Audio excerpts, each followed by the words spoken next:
주기도문의 후반부로 들어가면서 우리의 필요를 간구하는 것에 대해서 이제 생각을 해보게 됩니다. 주님은 세 가지를 간구하라고 가르쳐 주셨어요. 첫 번째는 양식입니다. 하나님께 양식을 구하라. 그리고 두 번째는 죄의 용서입니다. 그리고 마지막으로 세 번째는 시험에서의 승리입니다. 이 세 가지가 인간의 가장 중요한 필수적인 필요라고 주님은 우리에게 가르쳐 주셨어요. 우리가 기도를 생각할 때, 기도에 접근할 때 두 가지 잘못된 극단이 있을 수 있습니다.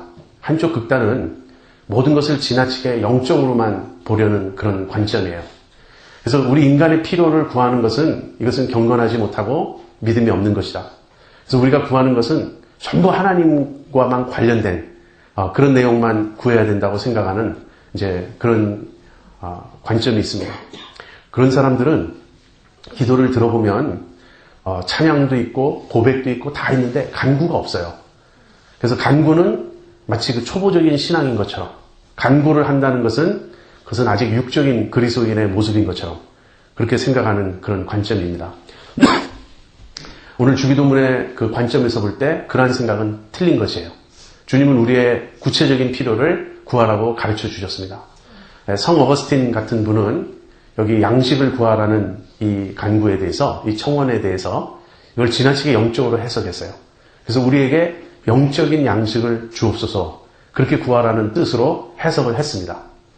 물론 영적인 양식도 구해야 되겠죠. 그러나 이 주기도문에서 주님이 말씀하시는 양식은 우리의 육체적인 양식이에요. 우리가 먹고 살아가는 그런 것을 의미합니다. 그래서 너무나 영적으로 모든 것을 보려고 하는 이런 관점도 사실은 주기도문의 정신에서 어긋납니다. 그런가 하면 모든 것을 물질적으로만 보려고 하는 그런 관점도 있어요. 우리 말의 특성이기도 한데요. 우리는 기도할 때 모든 것을 간구의 형태로 마치는 그런 습관이 있어요. 그래서 하나님 사랑합니다. 하나님께 영광을 돌립니다. 이렇게 고백하면 좋을 것을 사랑하게 하여 주시옵소서, 영광 돌리게 하여 주시옵소서, 이렇게 간구식으로 끝을 맺는 그러한 경향이 우리에게 있습니다. 그러면서 기도는 곧 간구로 축소시키는 거예요. 그래서 기도한다는 것은 처음부터 끝까지 주시옵소서로 일관하는 그런 것이라고 생각하는 경향이 있습니다. 이것 또다시 또 다른 극단의 잘못이에요. 기도는 하나님을 향한 찬양도 있고요, 우리의 죄를 고백하는 고백도 있고 감사도 있고, 그 다음에 우리의 필요를 간구하는 그런 것들이 다 필요합니다. 그래서 균형 잡힌 그러한 기도가 되어야 하겠습니다. 주기도문의 정신은 무엇입니까? 주기도문의 정신은 하나님 중심으로 간구하라 하는 것이에요. 하나님의 이름과 나라와 뜻을 구하고 나서 우리의 물질의 필요, 용서, 또 시험에서의 승리, 이런 것들을 간구하는 것은 앞부분에서 영적인 간구를 했으니 이제 뒷부분에는 물질적인 간구를 하자, 이런 뜻이라기보다는 전체가 영적인 관점에서 물질까지도 우리가 구하는 것임을 우리가 기억해야 됩니다. 다시 말하면 우리에게 필요한 양식은 무엇인가? 하나님의 뜻대로 살면서 하나님의 나라를 구하면서 우리에게 필요한 양식이에요. 우리가 왜 죄의 용서가 필요합니까? 우리가 하나님의 백성으로 용납되기 위해서, 하나님과의 사귐을 갖기 위해서 우린 죄의 용서를 받아야 합니다. 우리가 왜 시험에서 승리해야 됩니까? 그것은 우리가 하나님의 자녀로서 살아가기 위해서입니다. 그래서 주기도문의 정신은 하나님 중심이라는 것, 그리고 우리의 물질적인 필요조차도 그 하나님 중심의 간구라는 것, 이것을 우리가 잊어서는 안 되겠습니다. 이러한 내용을 우리가 염두에 두고 이제는 우리의 필요를 살펴보겠습니다. 오늘은 그 중에 첫 번째, 일용할 양식을 주옵소서 하는 이 간구에 대해서 살펴보려고 합니다. 그런데 이 간구에 대해서는 사실 주님 자신이 아주 자세히 설명을 하셨어요. 여러분, 이 간구는, 양식에 대한 이 간구는 마태복음 6장 11절에 나오죠. 6장 9절부터 13절이 주기도문입니다. 그런데 이 주기도문은 어떠한 문맥에서 나오냐면 이 유대인들의 경건생활, 유대인들의 종교적 의에 대한 가르침의 문맥에서 나와요.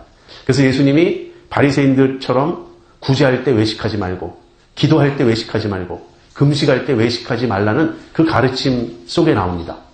그 다음에 이 금식에 대한 가르침까지 마치신 후에 6장 19절부터, 다시 말하면 곧 그 뒤를 이어서 6장 19절부터 34절에 이르기까지, 그러니까 쉽게 설명하면 6장의 후반부에서 주님은 재물에 대한 가르침을 주고 계십니다.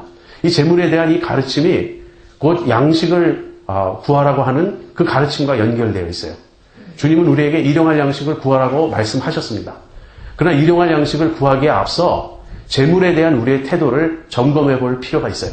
그래서 제가 6장 19절부터 34절의 내용을 여러분에게 간단히 설명을 하고 그 다음에 일용할 양식을 주옵소서라는 이 간구를 설명하도록 그렇게 하겠습니다. 재물에 대한 가르침은 또 둘로 나뉩니다. 6장 19절부터 24절에서는 주님이 너희를 위하여 보물을 땅에 쌓아두지 말라 그렇게 말씀을 하세요. 그리고 6장 25절부터 마지막 절인 34절까지는 무엇을 먹을까, 무엇을 마실까, 무엇을 입을까 염려하지 말라 그렇게 말씀하십니다. 무슨 이야기죠? 6장 그 후반부에서 앞에 나오는 내용은 축제에 관한 것입니다. 재물을 쌓는 일에 관한 것이에요. 주님은 재물을 땅에 쌓아두지 말라고 말씀하세요. 그런데 재물을 땅에 쌓아두지 말라는 주님의 말씀을 들으면 많은 사람이 이렇게 반문하고 싶을 거예요. 주님, 재물을 땅에 쌓아둘 여유가 없습니다. 하루하루 먹고 살기가 바쁜데 무슨 땅에 쌓아둘 여지가 있겠습니까? 저희의 문제는 그런 것이 아니고 매일매일 정말 먹고 사는 그 문제입니다. 이렇게 반문할 사람들이 있을 거예요. 그래서 앞부분에서는 재물을 땅에 쌓아두지 말라는 축제에 대한 그 가르침을 주셨다면 뒷부분에는 생활의 필요를 주님께 맡기고 염려하지 말라는 그 가르침입니다.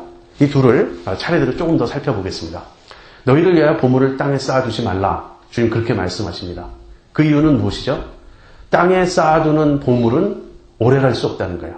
땅에는 좀이나 동록이 있고 도적이 뚫고 들어와 훔쳐갈 수 있기 때문에 그렇습니다. 여러분, 이런 가르침을 들으면 너무나 시대와 문화가 다르죠. 옛날에는 그 보물이라는 것을 뭐 금이던 은이던 아니면 또 어떤 동전처럼 생긴 그런 어떤 돈이던 아니면 고급 옷감인 비단이던 아니면 양식이던 직접 물질 자체를 창고에 쌓아두었습니다. 그것이 옛날 재산이에요. 요즘은 그런 식으로 재산을 모으지 않죠. 전부 이 은행 시스템 속에 숫자로만 남아있을 뿐입니다.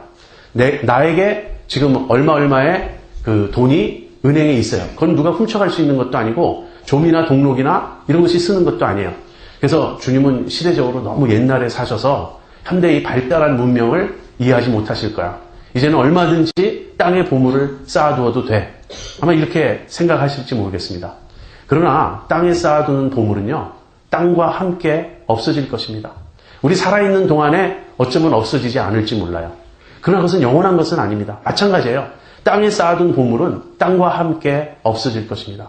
그래서 주님은 우리에게 보물을 하늘에 쌓아두라고 말씀하세요. 왜? 하늘은 영원하니까. 다시 말하면 영원한 곳에 투자하라. 우리의 재물을, 우리의 보물을 영원한 것과 바꾸어라. 이렇게 주님 가르쳐주고 계십니다. 여러분, 보물을 하늘에 쌓아두라는 말씀은 무슨 말씀이죠? 이렇게 오해들을 합니다. 우리에게 보물은 무엇이냐면, 보물은 잘 먹고 잘 살고 영광을 누리고 사람들에게 존경과 인정받고 높은 지위를 차지하고 이런 것이라고 생각해요. 그런데 이것을 땅에서 추구하지 말고 하늘에서 얻도록 하라. 그래서 이 세상에서는 우리가 하늘에 저축하려고 합니다. 그래서 구제를 해요. 재물을 많이 가난한 사람들에게 나눠줍니다. 그러면 우리가 하늘 은행에 이 재물이 쌓여가요. 그리고 우리가 또 다른 사람을 섬기면 내가 하늘에 가서 섬김을 받을 것이고, 여기서 비록 내가 높은 지위를 누리지 못해도 하늘에 가서는 높은 지위를 누릴 것이고. 자, 이렇게 해석한다면 땅과 하늘이라는 저장 장소에는 차이가 있을지 몰라도 보물 자체는 차이가 없어요. 주님은 지금 그 말씀을 하시는 걸까요? 제가 아주 들은 이야기 중에 아주 좀 우습고 재밌는 이야기가 있었어요. 혹시 여러분들도 이런 이야기를 들으셨는지 모르겠어요. 이것이 얼마나 잘못된 관점인지 한번 여러분 생각해 보세요. 어느 사람이 천국에 갔습니다. 근데 천사가 천국의 여러 거리를 이렇게 데리고 다니면서 거기 훌륭한 집들을 보여줘요. 너무너무 의리의리하고 멋있어요. 그래서 가슴이 설렙니다. 야, 나를 위해 예비된 집은 얼마나 좋을까. 그런데 그 모든 좋은 집을 다 지나고 나서 판잣집, 비가 오면 새고 바람 불면 춥고 그런 너무나 허름한 그런 판잣집을 보여주더니 여기가 당신의 집입니다. 그래서 이 사람이 너무 화가 났어요. 말이 되지 않지 않습니까? 어떻게 내 집은 이렇게 초라합니까? 천사가 하는 말이, 당신이 땅에서 보내온 재료로는 이것밖에 지을 수 없었습니다. 이런 이야기를 혹시 들어보셨는지 모르겠어요. 가끔 그런 예화를 쓰시는 분들이 있습니다. 이것은 너무나 잘못된 거예요. 여러분, 천국에 판잣집이 있겠습니까? 그리고 내가 지상에서 보낸 재료로 천국에서 짓는다면 그건 행위 구원론 아닐까요? 내가 한 그대로 하나님이 거기서 보상해 주신다면 그런 뜻 아닐까요? 이것은 어떤 오해를 보여주냐면 보물을 하늘에 쌓아두라는 이 말씀을 보물의 종류는 여전히 똑같은 거예요. 땅에서도 좋은 집이 보물이면 하늘에서도 좋은 집이 보물이라고 생각해요. 그래서 땅에서 하늘로 우리가 마치 저축을 하는 것처럼 그 뜻이 아닙니다. 보물을 하늘에 쌓아두라는 주님의 말씀은 하늘에 속한 보물을 추구하라, 그런 말씀이에요. 하늘에 속한 보물이란 무엇이죠? 바로 하나님의 나라와 그 의예요. 하나님의 통치를 받는 삶, 하나님과 올바른 관계를 맺는 그러한 삶, 하나님의 나라와 하나님의 의가 보물인 것입니다. 여러분, 제가 강조하는 말 중에 이런 말이 있어요. 구원은 환경의 변화가 아니고 존재의 변화다.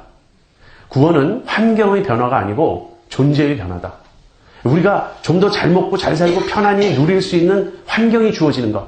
천국은 그런 곳이라고 생각하고 그곳에 가서 영원히 내가 복락을 누리는 그것이 구원이라고 생각하는데, 여러분, 환경은 하나님께는 너무나 쉬운 일이에요. 하나님은 즉각 완벽한 환경을 만드실 수 있습니다. 문제는 우리가 준비되지 않은 거예요. 하나님의 관심은 우리의 변화입니다. 우리가 하나님의 거룩한 백성이 되는 것이고 우리가 성화되는 것이에요. 그래서 구원의 초점은 존재의 변화이지 환경의 변화가 아닙니다. 우리의 구원이 완성될 때, 다시 말하면 우리가 완전히 영화로운 존재가 될 때 환경은 자동적으로 주어질 것입니다. 새하늘과 새 땅이 우리에게 주어질 것이고 거기에는 판잣집은 없어요. 우리가 하늘에서 맞이하게 될 그러한 모든 것은 지극히 영광스러운 것입니다. 사도 요한이 계시록에서 그것을 달리 설명할 길이 없어서 금은보화로, 보석으로 설명을 했어요. 그런데 그것이 문자적으로 금은보화가 아니에요.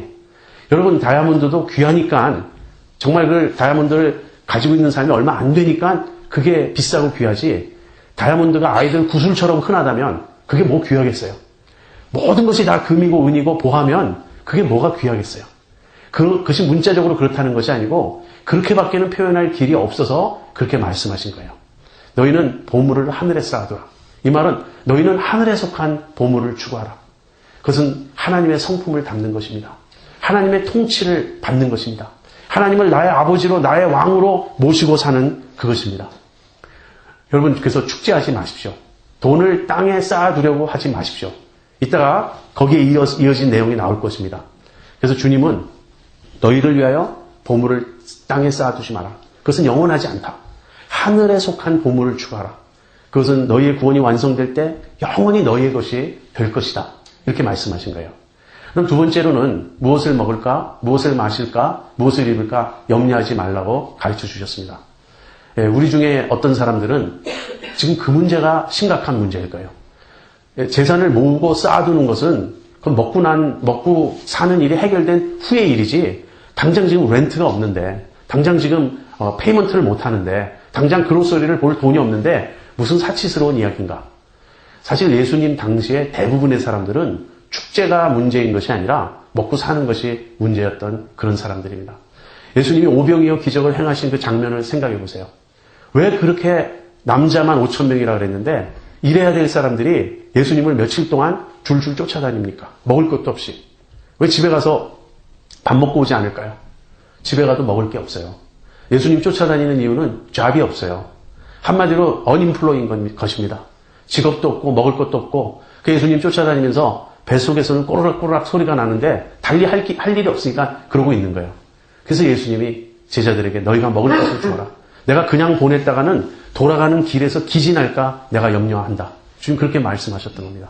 그래서 보다 많은 사람들의 실제적인 관심, 고민, 염려는 무엇을 먹을까, 무엇을 마실까, 무엇을 입을까 하는 거기에 있었어요. 근데 주님은 첫째는 염려하지 말라고 말씀하십니다. 왜?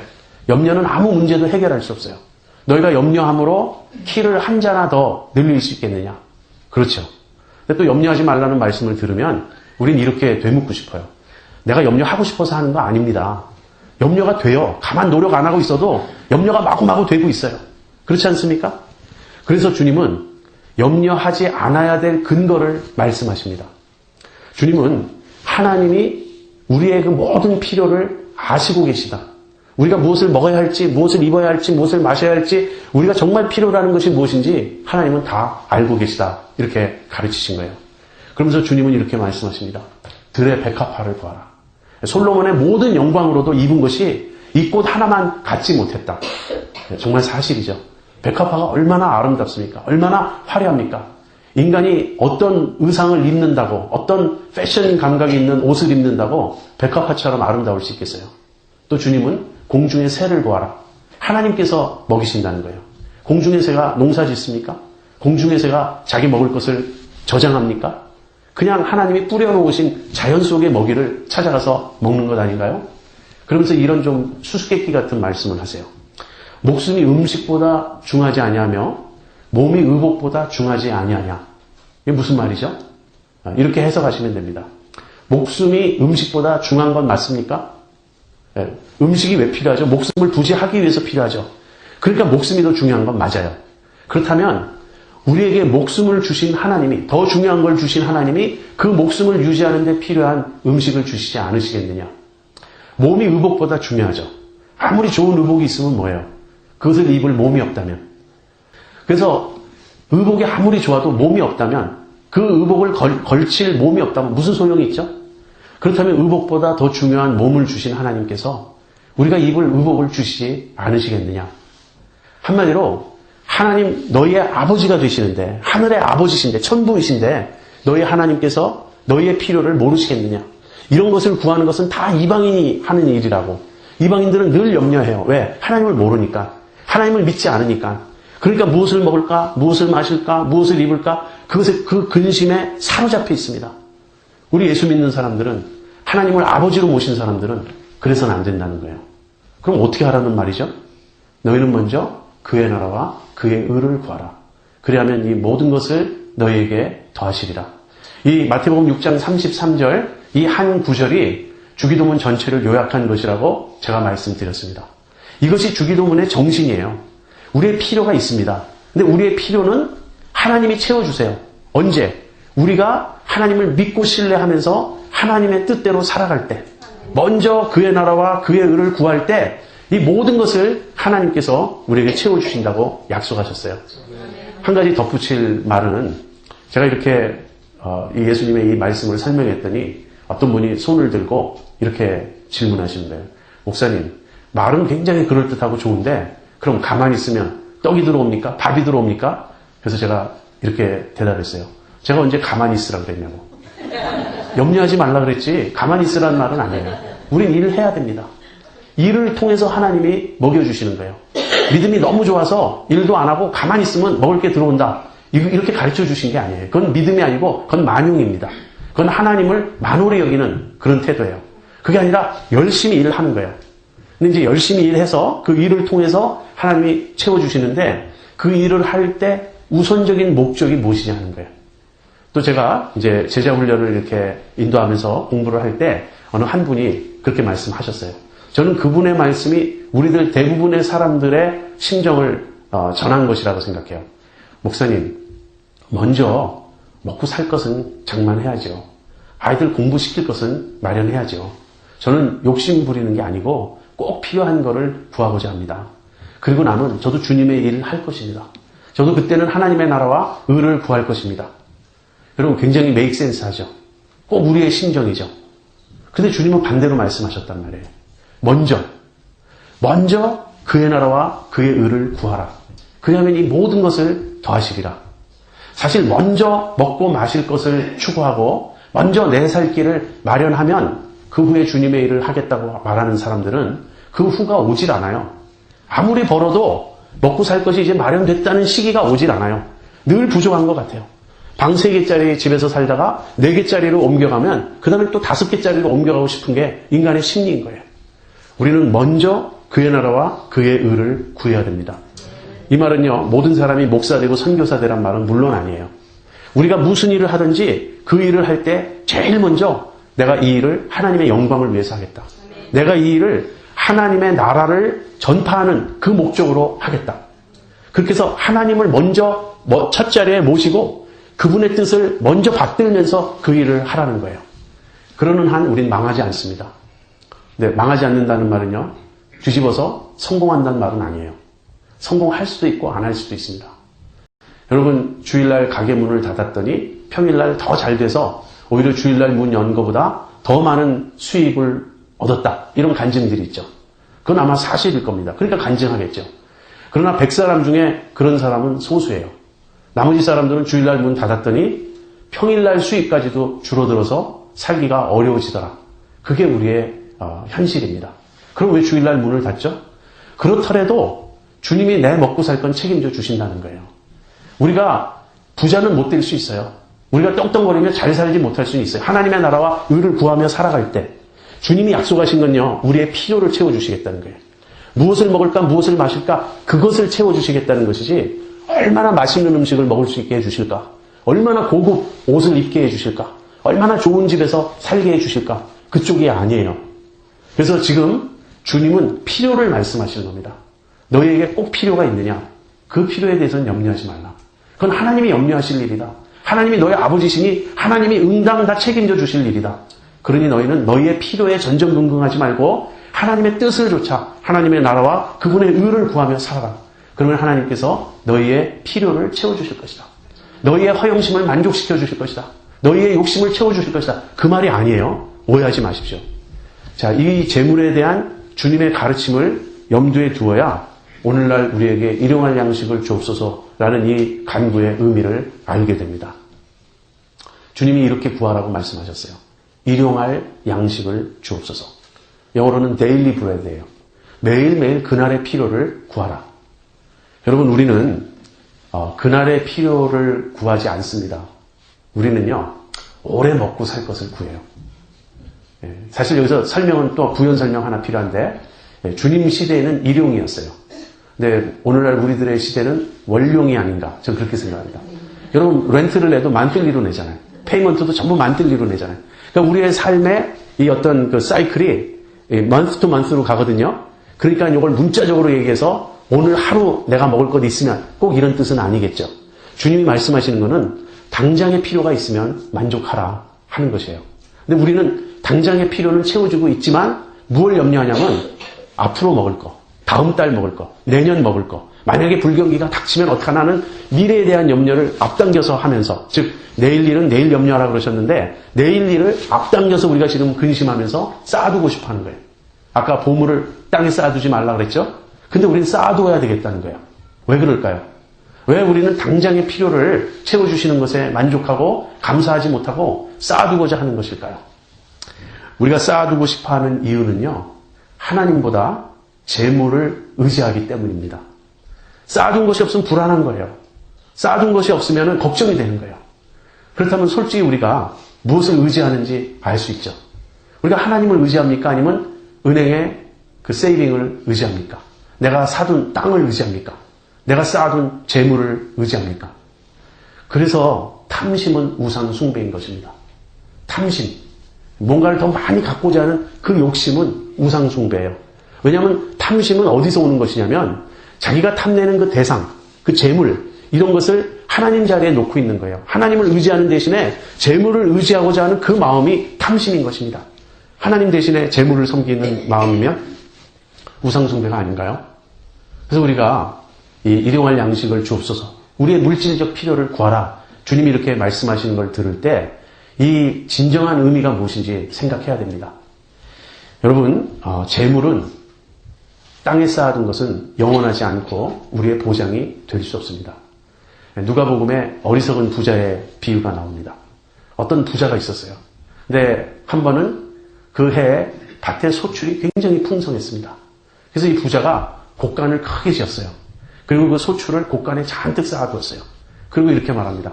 내 영혼아, 여러 해 쓸 것을 쌓아두었으니 먹고 마시고 즐기자. 그런데 하나님이 그 부자에게 말씀하십니다. 어리석은 자여, 오늘 밤 내 영혼을 내가 도로 찾으리니 그렇다면 내 예배한 것이 네 것이 되겠느냐. 그러면서 이 세상에 대해서는 부요하지만 하나님께 대하여 준비하지 못한 자는 어리석은 자다. 주님이 그렇게 말씀하셨습니다. 여러분, 이 부자가 굉장히 훌륭한 사람이라는 생각 해보셨습니까? 이 부자는요, 자본주의 시대를 살아가는 우리에게 롤모델이에요. 이 사람이 왜 어리석습니까? 생각해 보세요. 첫째, 이 사람은 어떻게 부를 모았죠? 부동산 투기했습니까? 주식 투자했습니까? 여행으로 돈 벌었습니까? 아니에요. 농사 지어서 벌었어요.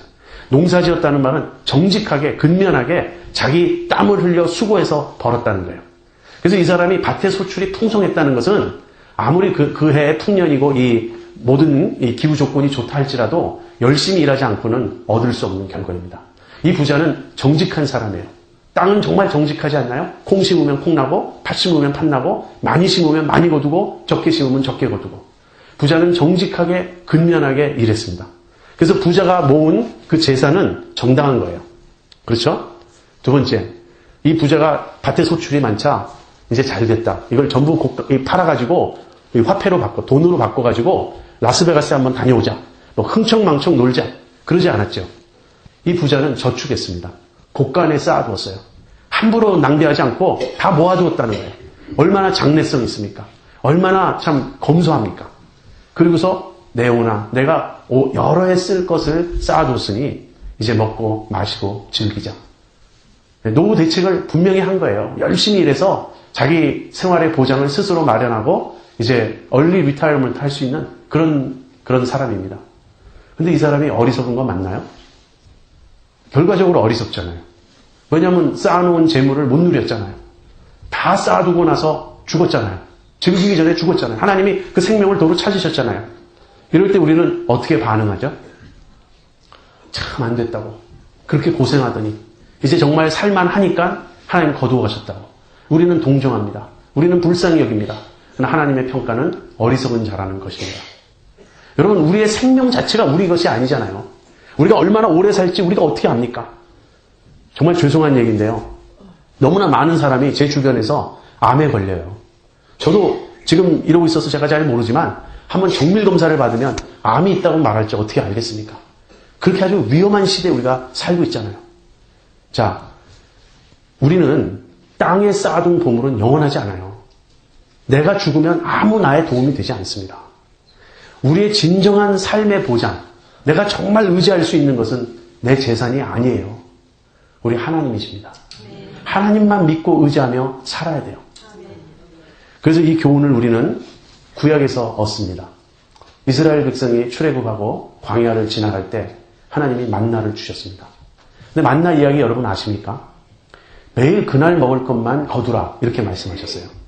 그런데 어떤 사람은 조금 더 많이 거둔 듯 싶고 어떤 사람은 조금 덜 거둔 것 같은데 나중에 재어보면 다 똑같이 거뒀고 그날 먹을 것으로 충분했어요.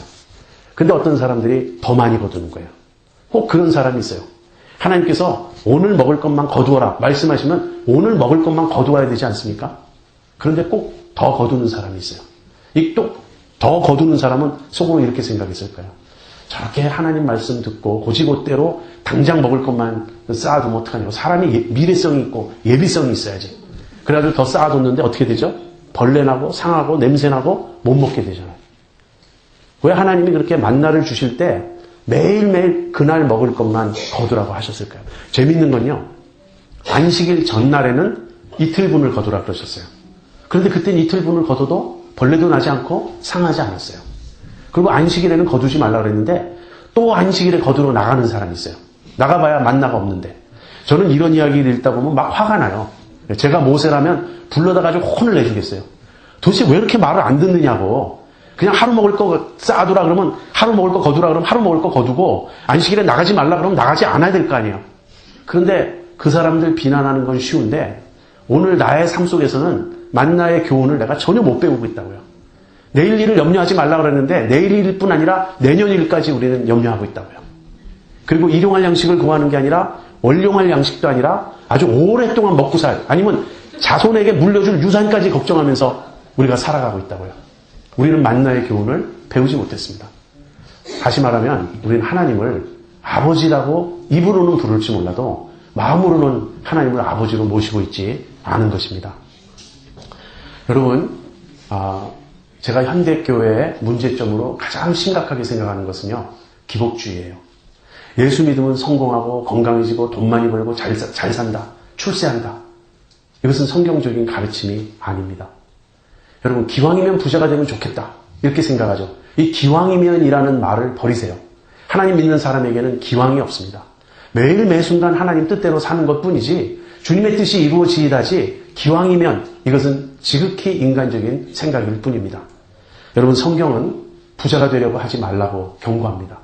히브리서 13장 5절을 혹시 기억하십니까? 돈을 사랑치 말고 있는 바를 족한 줄로 여기라. 내가 과연 너희를 떠나지 아니하고 과연 너희를 버리지 아니하리라. 돈을 사랑치 말고 있는 바를 족한 줄로 여기라. 주님, 제가 좀 여유 있을 때 그 말씀을 읽었으면 참 좋았을 걸.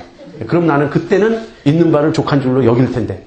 지금 저는 아파트에 살고 있습니다. 저는 집도 없어요. 저는 지금 세차는 고사하고 그런거리는 중고차 몰고 다닙니다. 그런데 있는 바를 족한 줄로 여기라고요? 거기에 대한 주님의 대답은 그렇다예요. 성경의 대답은 그렇다예요. 물론 우리가 열심히 일해서 주님이 더 주실 수 있습니다. 그러나 안 주실 수도 있어요. 만약에 더 안 주시면, 내 잡이 좀 더 좋은 것으로 해결이 안 되면, 내 삶의 형편이 나아지지 않으면 우리는 자꾸 불행해져요. 사실 아파트 살아도 아무 문제 없어요. 좀 중고차 몰아도 아무 문제 없어요. 얼마든지 행복하게 살 수 있습니다. 그런데 우리는 행복하지가 않아요. 왜? 내 집 살 때까지, 좋은 차 탈 때까지, 남부럽지 않게 살 때까지는 마음에 불만, 불평을 갖고 있어요. 이게 어떻게 하나님 자녀의 모습입니까? 디모데전서 6장 8절부터 10절을 제가 읽어드리겠습니다. 우리가 먹을 것과 입을 것이 있은즉 족한 줄로 알 것이니라. 부활이 하는 자들은 시험과 올무와 여러 가지 어리석고 해로운 정욕에 떨어지나니 곧 사람으로 침륜과 멸망에 빠지게 하는 것이라. 돈을 사랑함이 일만하게 뿌리가 되나니 이것을 사모하는 자들이 미움을 받아 믿음에서 떠나 많은 근심으로써 자기를 찔렀도다. 돈을 사랑하지 말라는 것입니다. 있는 바를 족한 줄로 여기라는 것입니다. 단 먹을 것과 입을 것이 있은즉.